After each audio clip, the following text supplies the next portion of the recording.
চেহারার দিকে তাকিয়ে মাত্র 7 বার পাঠ করুন, আপনার জন্য পাগল হয়ে ছুটে চলে আসবে, কোনোভাবেই থাকতে পারবে না। প্রিয় ভাই বোনেরা, ভালোবাসার মানুষ চলে যাওয়ার কারণে আপনি দুশ্চিন্তা হতাশাগ্রস্তের মধ্যে পড়ে গিয়েছেন।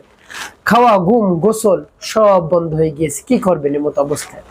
একেবারে ধৈর্যের বাঁধ ভেঙে গিয়েছে, ভালোবাসার মানুষ আসছে না, বা স্বামী চলে গিয়েছে রাগ করে, বা স্ত্রী রাগ করে চলে গিয়েছে, আসছে না, অনেক দিন হয়ে গিয়েছে। আপনি অস্থির হয়ে পড়ছেন, যেভাবে যদি হয় তাহলে তো আমার সংসারটা ভেঙে যাবে, তছনছ হয়ে যাবে, সংসারের মধ্যে অশান্তির আগুন ধাউ ধাউ করে জ্বলবে, আমাদের মধ্যে আর মিল মোহাব্বত হবে না, আমাদের মধ্যে দূরত্ব বেড়ে যাবে। এটা যদি আপনি চিন্তা করেন তাহলে সাথে সাথে আপনি আমলটি শুরু করে দিন। বিশ্বাস নিয়ে, আস্থা নিয়ে দেখবেন ভালোবাসার মানুষ চলে আসছে আপনার কাছে। আপনার কাছে যদি আসতে নাও পারে, দূরে থাকে, আপনার সাথে কথা বলে সে শান্ত হবে, অন্যথায় শান্ত হতে পারবে না। প্রিয় ভাই বোনেরা, ছুটে চলে আসবে, আপনার কাছে কোনোভাবেই থাকতে পারবে না। আপনার ভালোবাসার মানুষের নাম এবং তার মায়ের নাম নিয়ে আপনি আমলটি করুন। বলতে পারেন, হুজুর আমলটি করব তো তাকে কেমন করে পাবো, কেমন করে তার চেহারায় আমি ফু দেবো? আমি বলে দিচ্ছি কেমন করে আপনি চেহারায় ফু দেবেন, কেমন করে আপনি তাকে পাবেন।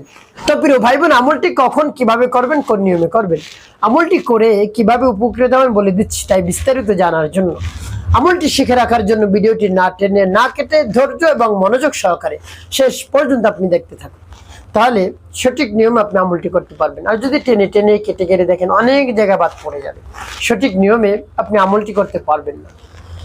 তো প্রিয় ভাই বোনেরা, শুরুতে বলবো কিভাবে আপনি আমল করবেন।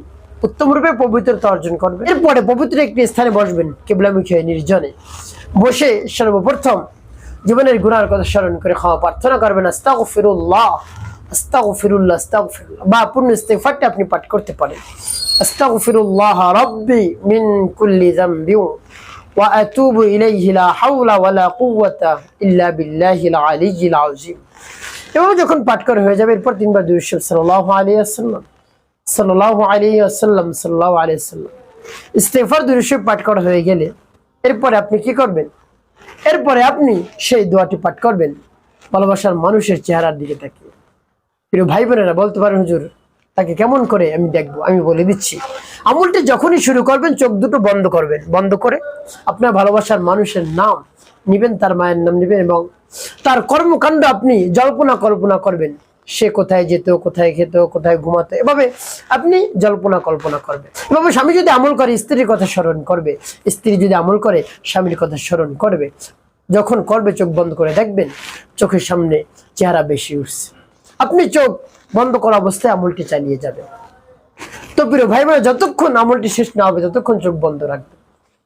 বন্ধ রেখে এরপরে আপনি দোয়া পাঠ করবেন।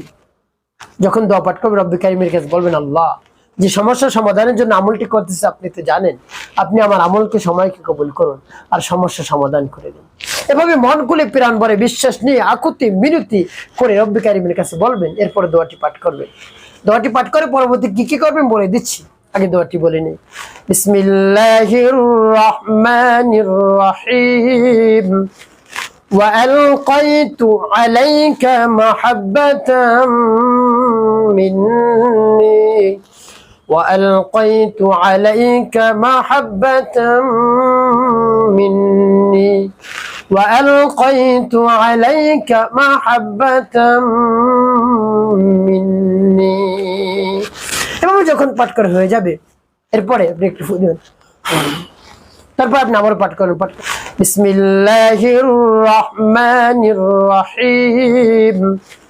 وألقيت عليك محبة مني وألقيت عليك محبة مني وألقيت عليك محبة مني। আবার চেহারার দিকে তাকিয়ে দিবেন। তারপরে মনে দরদ নিয়ে আবার পাঠ করবেন। বিসমিল্লাহির রহমানির রহিম।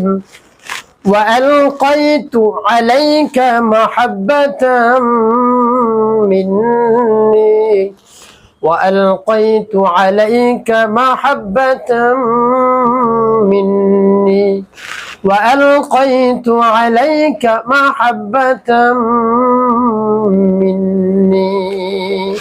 পাঠ করে আবারও ফু দিবেন। প্রিয় ভাই বা কতবার? 7 বার পাঠ করবেন। পাঠ করে 7টি ফু দিবেন। শেষে নবীজি সাল্লাল্লাহু আলাইহি ওয়াসাল্লাম মুহাব্বত নিয়ে ভালোবাসা নিয়ে 5 বার দুরূদ ইব্রাহিম পাঠ করবেন। আল্লাহুম্মা সাল্লি আলা মুহাম্মাদ ওয়া আলা আলি মুহাম্মাদ কামা সাল্লাইতা আলা ইব্রাহিম ওয়া আলা আলি ইব্রাহিম ইন্নাকা হামিদুম মাজিদ। আল্লাহুম্মা বারিক আলা মুহাম্মাদ ওয়া আলা আলি মুহাম্মাদ কামা বারাকতা على إبراهيم وعلى آل إبراهيم إنك حميد مجيد. اللهم صل على محمد وعلى آل محمد كما صليت على إبراهيم وعلى آل إبراهيم إنك حميد مجيد. اللهم بارك على محمد وعلى آل محمد كما باركت على إبراهيم وعلى آل إبراهيم إنك حميد مجيد. اللهم صل على محمد وعلى آل محمد كما صليت على إبراهيم وعلى آل إبراهيم إنك حميد مجيد. اللهم بارك على محمد وعلى آل محمد كما باركت على إبراهيم وعلى آل إبراهيم إنك حميد مجيد. এভাবে যখন পাঠ করা হয়ে যাবে এরপর আপনি কি করবেন? ফু দিবেন। আপনার আমলটি করা শেষ ওই স্থানে বসে রব্বে কারিমের দরবার হাত উত্তোলন করবেন।